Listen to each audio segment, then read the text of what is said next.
ओम नमः शिवाय। हर हर महादेव। आप सभी को पता है कि आज है गुरुवार का दिन और पूज्य गुरु जी ने शिव महापुराण की कथा के दौरान विष्णु पुराण का एक छंद बताया, जिसके अंदर कहा कि जब आपके घर में धन और पैसे को लेकर के समस्याएं बनने लगे, कर्ज या लोन चुकता नहीं हो रहे हैं, कर्जदार आपके रास्ते पर आपके घर के सामने आकर के पैसे मांग रहे हो, धन से संबंधित जितनी भी समस्याएं हैं, मात्र आज की रात्रि जो व्यक्ति हरि ओम दीपक को अपने घर में जला करके अपनी कामना कह देता है, उसकी समस्त समस्याएं धन को लेकर के, पैसे को लेकर के, घर की सुख शांति समृद्धि को लेकर के हमेशा के लिए समाप्त होती है। गुरुदेव की कथा से सुनकर और समझकर बहुत आसान भाषा में बताऊंगा, तो ध्यान से सुनना है और समझना है। सबसे पहले बात करते हैं हमारे पहले वाले उपाय की। कथाओं में कहा है कि ये जो हरिओम दीपक है, जिस घर में महाराज गुरुवार के दिन रात्रि के समय अर्थात प्रदोष काल के बाद इस दीपक को जला दिया जाता है, उस घर में सदैव शिव की कृपा तो रहती ही रहती है, साथ ही साथ देव आदिदेव महादेव के जो सबसे प्रिय हैं वो कौन है? नारायण भगवान। नारायण की भी कृपा उस घर में बरसती है। जब आपके घर में एक के बाद एक कष्ट, एक के बाद एक दुख आते ही चले जा रहे हों, कभी बीमारी को लेकर के परेशानियां खड़ी हो रही है, कभी आपके कार्य नहीं बन रहे हैं, बनते बनते काम बिगड़ जा रहे हो, घर में किसी की उन्नति तरक्की नहीं हो रही है, कोई एग्जाम के लिए तैयारी कर रहा है, कोशिश कर रहे हैं लेकिन उन्हें सफलता नहीं मिल रही है, गुरुवार की रात्रि को ये काम करना स्टार्ट कीजिए। गुरुदेव ने कहा 2 दीपक आपको तैयार करने हैं। दोनों ही दीपक के अंदर आपको लगानी है गोल बाती और दोनों के ही अंदर आपको भरना होगा घी। विशेष रूप से ध्यान से सुनिएगा कि अगर आपके पास में मिट्टी के दीपक हैं तो ले सकते हैं। बाय द वे, अगर आपके पास मिट्टी के दीपक नहीं है तब क्या करें? तो उस केस में आप आटे का दीपक बना सकते हैं, आपके घर में जो गेहूं का आटा है उसी का। ठीक, इसी के साथ में आपको 2 चीजें और चाहिए होगी, तो पहले से ही आपको तैयारी करके रखनी है।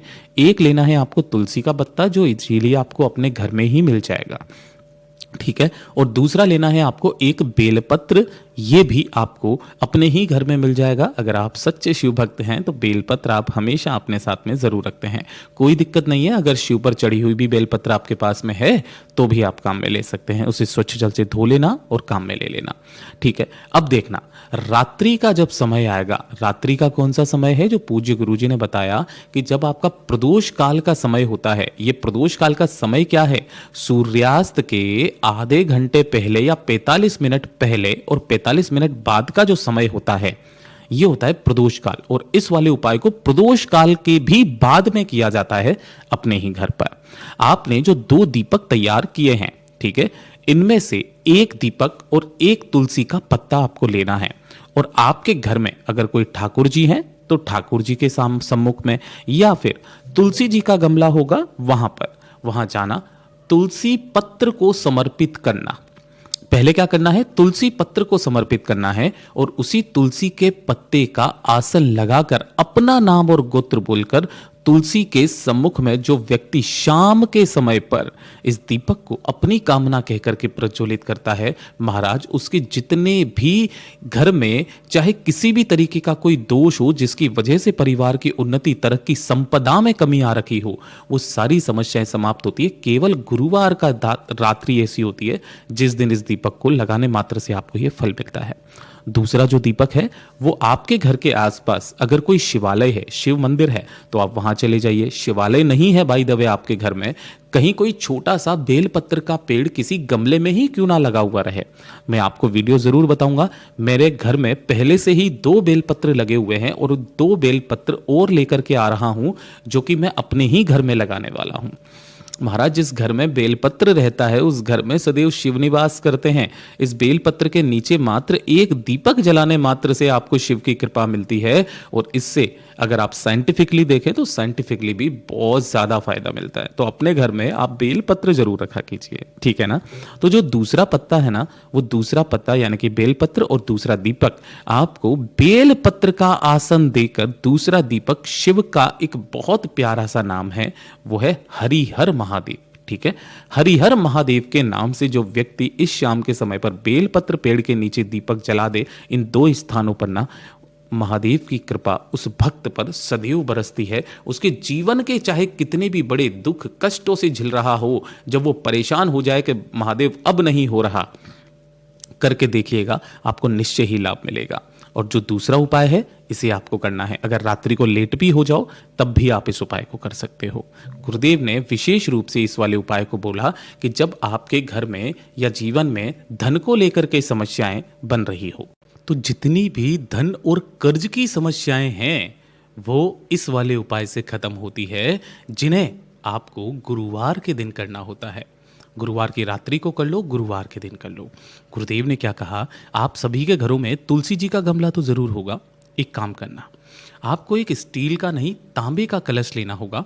इसी तांबे के कलश को आपको अपने घर के शुद्ध जल से भर लेना है और इसी के अंदर थोड़ा सा गंगा जल भी मिला लेना है ना, 2 से 4 बूंदे गंगा जल। उसके बाद में आपको लेने होंगे इस तरीके से चावल। कितने? 11 चावल लेने हैं, जो होने चाहिए अक्षत पूर्ण, कहीं से भी टूटा हुआ चावल का दाना ना हो। एक गुड़ का टुकड़ा आपको लेना है, छोटा सा, ज़्यादा बड़ा नहीं, और मात्र 1 चुटकी हल्दी। ठीक है, केवल ये 3 चीज़ें आपको लेनी है और अपनी कामना कहकर इस हल्दी को इसी वाले जल के अंदर डालकर अंत में आपको जो गुड़ का टुकड़ा और चावल लिया है वो भी इसी कलश के अंदर डाल देना है। हो सके तो एक लंबी बाती का दीपक जरूर प्रयोग में ले लीजिएगा। लंबी बाती का दीपक माता रानी को लगाया जाता है, माँ लक्ष्मी जी को। इस तरीके से लगा करके घी का दीपक आपके घर में जहां पर भी तुलसी माता जी का गमला हो, छोटे से किसी में भी हो, है ना, रात्रि के समय ये चीज ध्यान रखना। करना क्या है, सबसे पहले एक दीपक यहां पर प्रज्वलित करना, जिसकी बाती का मुख आपको उत्तर दिशा की तरफ में रखना है। ठीक है, अंत में जो आपने एक कलश लिया है उस कलश को यहां पर अपने दोनों हाथों में लेना। सबसे पहले आपको जो भगवान श्री हरि नारायण विष्णु जी का जो मूल मंत्र है, ओम नमो भगवते वासुदेवाय मंत्र का स्मरण करके, उसके पश्चात जो माता लक्ष्मी जी का मंत्र है, ओम महालक्ष्मी नमः, इस मंत्र का 11 बार उच्चारण करके अपना नाम और गोत्र बोलकर इस कलश को तुलसी जी के पास में शाम के समय पर आपको रख देना है। अब ध्यान रखना कि आपको सिर्फ रखना है, समर्पित नहीं करना है। यहीं ढोक दे करके और वापस चले जाना है। अगला दिन जब आएगा, जो भी अगला दिन हो, उस अगले दिन आपको सुबह स्नान करने के पश्चात वापस यहां पर आना है और यहां पर एक और दीपक, इस वाले दीपक को हटा लेना, एक और लंबी बाती का दीपक पहले यहां पर प्रज्वलित करना, जलाना, और उसके पश्चात इस कलश को यहां से उठाकर दोनों हाथों में लेकर अपना नाम और गोत्र बोल करके इस संपूर्ण जल को आपको तुलसी जी की इसी में गमले में ही समर्पित कर देना है। पूज्य गुरु जी ने कहा, ज्यादा से ज्यादा 5 गुरुवार जिस घर का कोई एक व्यक्ति, सबसे बड़ा महत्व बताया है स्त्रियों का, माताओं का, बहनों का, जो अपने पूरे सच्चे मन से इस उपाय को गुरुवार के दिन करना स्टार्ट करती है, महाराज उसके घर में कभी भी लक्ष्मी की कमी नहीं आ सकती। ये शिव तत्व है। पूज्य गुरु जी का बहुत अद्भुत और अचूक उपाय है, जरूर कीजिएगा। और ये तीसरे नंबर का उपाय, जो कि आपका सबसे ज्यादा खास और विशेष उपाय होने वाला है, कि अगर आपके परिवार में, आपके घर में किसी भी व्यक्ति को माइग्रेन से संबंधित किसी भी तरीके की कोई समस्या है, जिसे आधा सीसी का दर्द भी कहा जाता है। आधा सीसी का दर्द मतलब किस तरीके का दर्द हो गया? सिर का सिर्फ एक हिस्सा ही आपका क्या करता है बेटा? दर्द करता है। ठीक है ना। अगर इस तरीके से एक ही हिस्सा आपका दर्द कर रहा हो, चाहे पीछे का, आगे का, है ना, सिर दर्द रहने की अगर आपके बहुत ज्यादा समस्या चल रही है, तो इस वाले उपाय को करना स्टार्ट कर दीजिएगा। गुरुदेव ने कहा, इसके लिए ना ही कोई दिन फिक्स है, ना ही कोई समय फिक्स है। जब भी आपके इस तरीके से दर्द होना शुरू हो, आपको मात्र इस उपाय को कर लेना है। चाहे आप अपने घर पर कर लीजिएगा। पूज्य गुरु जी ने कहा 15 मिनट के अंदर अंदर आपको लाभ मिलेगा। और जो इस उपाय का अनुसरण कंटिन्यू करता रहता है, चाहे कैसा भी माइग्रेन हो, चाहे कैसा भी आधी सीसी का दर्द हो, वो सारे दर्द समाप्त हो जाते हैं। गुरुदेव ने क्या कहा? गुरुदेव ने कहा आपको लेनी होगी इस तरीके से 7 चने की दाल, है ना। चने की दाल लेने का भी एक क्रम, काफी सारे जो कंफ्यूज रहते हैं शिव भक्त, ये जो मैंने गोले में बनाई है ना, इसे आधा समझते हैं। ये आधा नहीं है, इसे 1 चने की दाल कहा जाता है। ऐसी 7 चने की दाल लेना और 1 लोटा शुद्ध जल अपने घर का लेना है, तांबे के कलश में। इन दोनों को लेकर, अगर आपके घर में कहीं शिवलिंग विराजित है तो उस पर कर सकते हैं। घर में शिवलिंग नहीं है, आसपास कोई शिवालय है, वहां चले जाइए। किसी भी समय पर, किसी भी दिन पर शिवलिंग के पीछे की तरफ आसन लगा करके बैठ जाना है, उत्तर दिशा की तरफ में मुख करके। सबसे पहले आपको 1 लोटा शुद्ध जल भोलेनाथ की शिवलिंग पर समर्पित करना है, अपना नाम गोत्र बोल करके। किनके नाम से करोगे? काशी विश्वनाथ महादेव के नाम से। बस ये नाम याद रखना जरूर, काशी विश्वनाथ महादेव के नाम से कर दीजिएगा।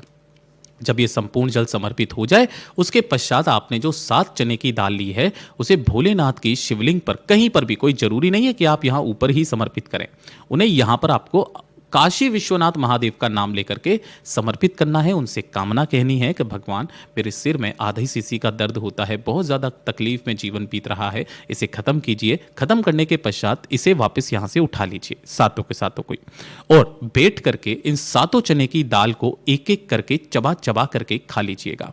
गुरुदेव ने कहा मात्र 15 मिनट के अंदर अंदर आपका जो भी दर्द हो रहा हो, चाहे कितना भी भयंकर हो, वो बिना किसी हानिकारक दवाइयों के खाने से ही सही हो जाएगा। पूज्य गुरुजी के सभी उपाय बहुत ही ज़्यादा खास और अद्भुत है, ज़रूर कीजिएगा। और वीडियो पसंद आए तो लाइक जरूर करना, ज़्यादा से ज़्यादा लोगों को शेयर जरूर कीजिएगा। मिलता हूँ अगले वीडियो में, तब तक के लिए ओम नमः शिवाय, जय महाकाल।